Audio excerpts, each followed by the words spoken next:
नमस्कार मंडळी. शिवलिंगावर बेलपत्र का अर्पण करतात तुम्हाला माहिती आहे का? शिवलिंगावर बेलपत्र अर्पण केल्याशिवाय पूजा पूर्णच मानली जात नाही. पण असं का? महाशिवरात्री असो की दररोजची पूजा, भगवान शिव यांना बेलपत्र खूप प्रिय आहे.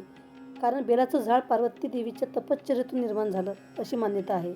बेलपत्राची 3 पानं दर्शवतात शिवाचे 3 नेत्र आणि सत्व रज तम हे 3 गुण. आणखी म्हणजे समुद्रमंथनाच्या वेळी शिवांनी हलाहल विष प्राशन केले. बेलपत्राची थंड प्रकृती त्यांच्या उष्णतेला शांत करण्यासाठी अर्पण केली असं मानलं जातं. बेलपत्र बहुतेक 3 पानांचे असते आणि ही 3 पाने प्रतीक आहेत त्रिमूर्ती ब्रह्म विष्णू महेश.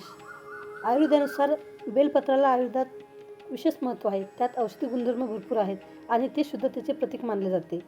आता याच्या मागील आध्यात्मिक अर्थ.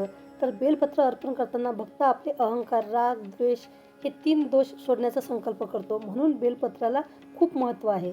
जर तुम्हाला असे आणखी धार्मिक आणि माहितीपूर्ण व्हिडिओ हवे असतील तर फॉलो करायला विसरू नका. धन्यवाद मंडळी.